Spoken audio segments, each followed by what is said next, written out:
Hi everyone, especially for young adults.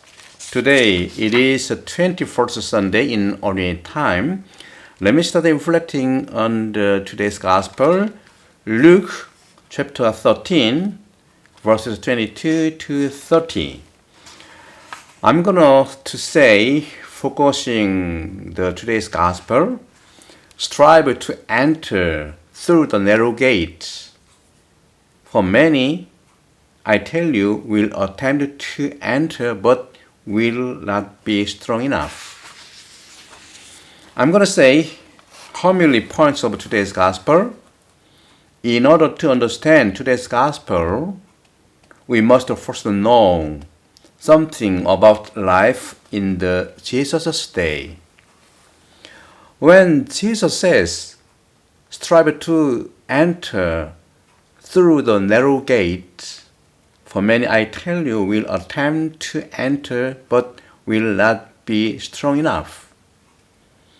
We immediately think about Jesus putting some sort of restriction on our relationship with Him. And the ultimate entrance into heaven.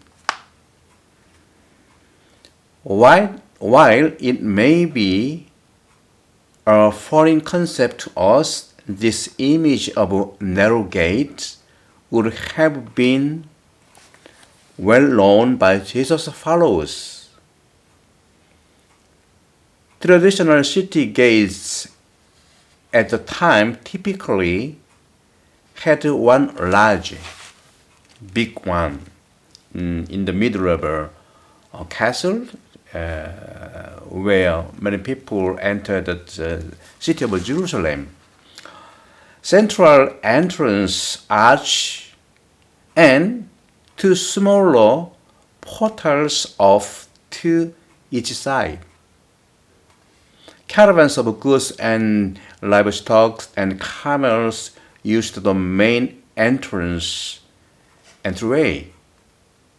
But travelers without carts or baggage could avoid this main line and enter through the narrow side gate. Grounded in the context of this image, we can recognize that Jesus is not the one who limits who will be saved. Sure, Jesus wants everyone to enter in their salvation.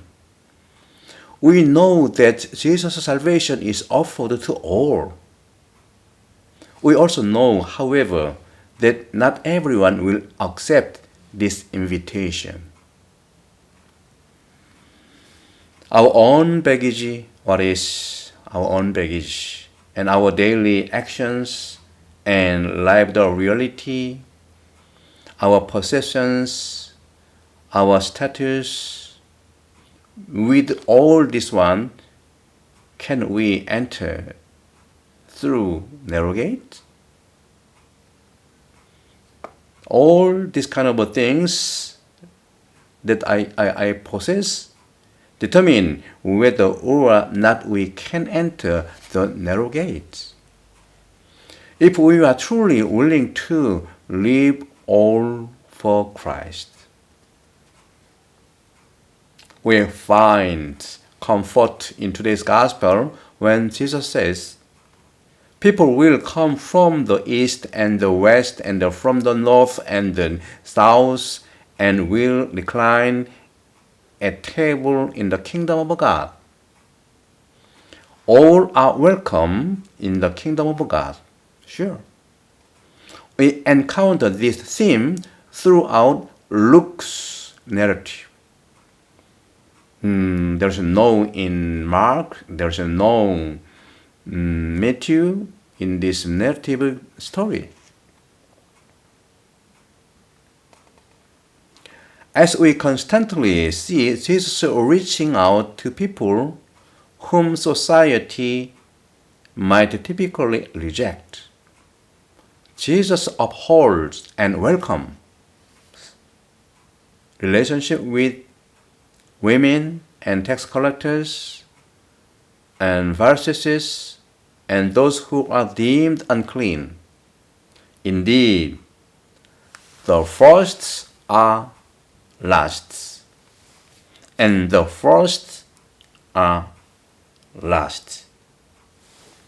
Repeat again. Indeed, the last are first, and the first are last.